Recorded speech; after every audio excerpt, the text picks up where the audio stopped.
Tumpang mandi di tepi perigi, time macam ni teringin megi. Kupu-kupu rama-rama, jangan tunggu lama-lama.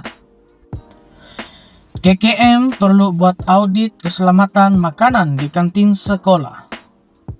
Sekali lagi, kita dikejutkan kematian akibat keracunan makanan yang kali ini membabitkan seorang pelajar tingkatan 5 dan seorang kanak-kanak perempuan 2 tahun meninggal dunia.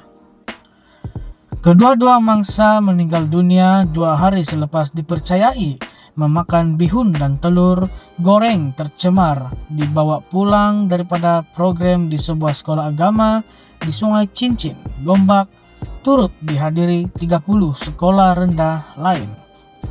Jabatan Kesihatan Negeri Selangor JKNS turut memaklumkan 82 daripada 247 orang mengalami gejala keracunan makanan selepas makan sarapan berkenaan. April lalu, 20 pelajar perempuan sekolah menengah di Melaka menerima rawatan selepas disyaki mengalami keracunan makanan disyaki berpunca daripada hidangan nasi goreng di kantin.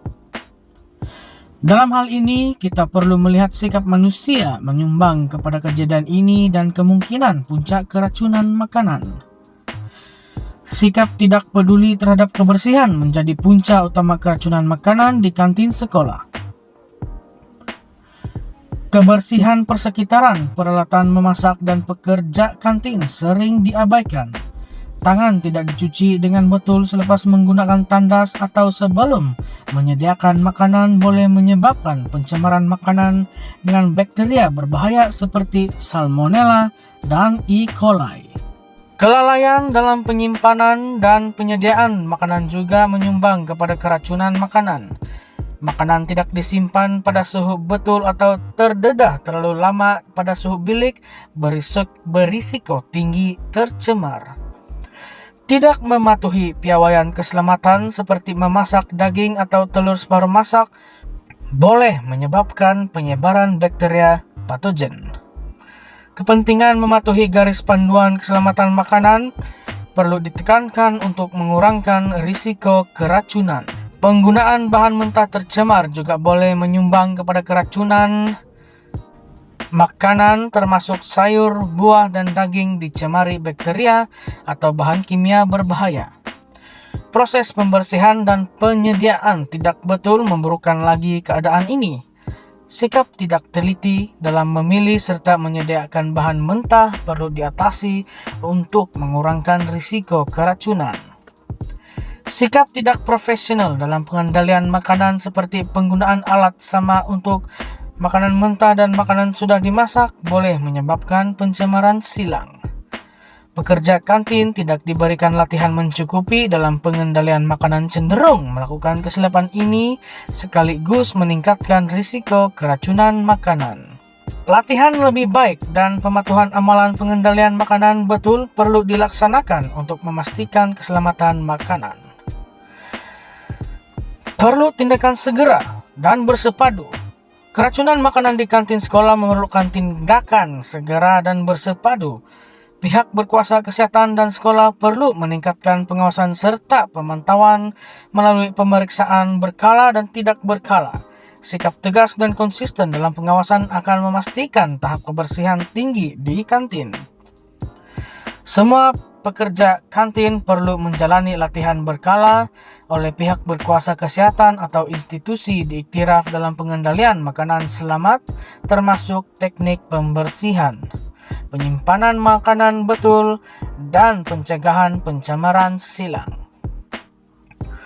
Penguatkuasaan undang-undang dan peraturan ketat penting untuk memastikan semua kantin sekolah mematuhi standar keselamatan makanan. Tindakan tegas seperti denda atau penutupan premis perlu diambil terhadap pelanggaran peraturan.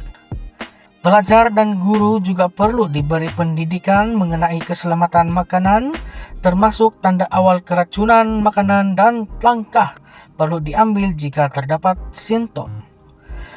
Kantin sekolah perlu dilengkapi dengan kemudahan lengkap dan bersih seperti bekalan air, peti sejuk, serta peralatan memasak. Pihak sekolah perlu memastikan semua kemudahan ini berfungsi dengan baik dan diselenggara berkala. Pihak berkuasa kesehatan daripada Kementerian Kesehatan KKM boleh menjalankan audit keselamatan makanan di kantin sekolah. Audit ini membabitkan penilaian menyeluruh terhadap semua aspek pengendalian makanan.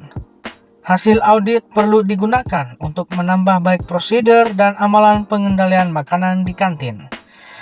Pihak berkuasa perlu mewujudkan sistem amaran awal untuk memantau dan melaporkan kes keracunan makanan dengan cepat, sekaligus membolehkan tindakan segera diambil untuk mengelakkan lebih ramai pelajar terjejas dan mengenal pasti punca keracunan dengan lebih cepat. Realitinya, isu keracunan makanan di kantin sekolah memerlukan tindakan segera dan bersepadu. Sikap sambil lewat terhadap kebersihan, penyimpanan dan penyediaan makanan, penggunaan bahan mentah tercemar serta pengendalian makanan tidak betul perlu diubah. Pihak berkuasa kesehatan, sekolah dan komuniti perlu bekerja sama dalam mengambil langkah pencegahan dengan usaha bersama dan sikap bertanggung jawab. Keselamatan makanan di kantin sekolah dapat dipastikan manakala kesehatan serta kesejahteraan pelajar dapat dilindungi. Penulis adalah Profesor Madya, Pusat Kajian Pendidikan dan Kesejahteraan Komuniti, Universiti Kebangsaan Malaysia, UKM.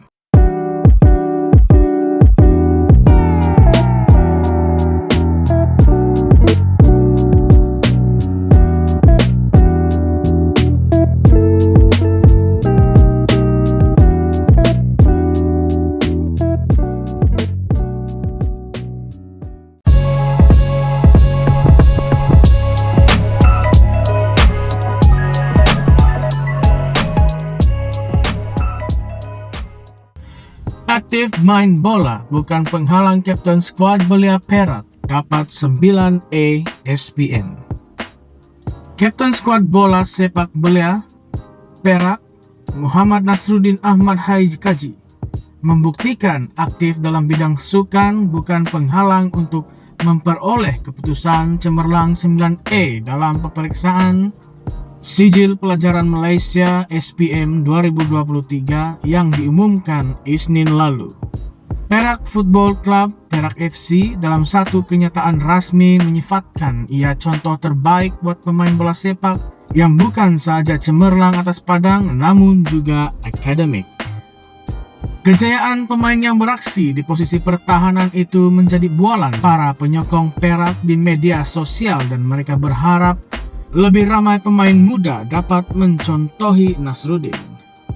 Nasruddin merupakan pelajar sekolah menengah kebangsaan SMK Tunku Anum Tunku Abdul Rahman, Jitra, Alosta, Kedah.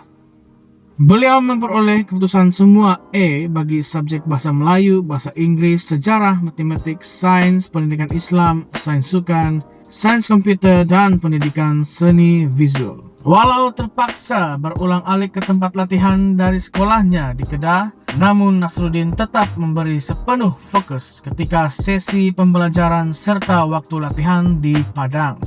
Kemasukannya ke skuad belia Perak FC hanya selepas dia tamat menduduki SPM beberapa bulan lalu. Sewaktu dalam kelas, saya berikan fokus 120% terhadap apa yang diajarkan guru.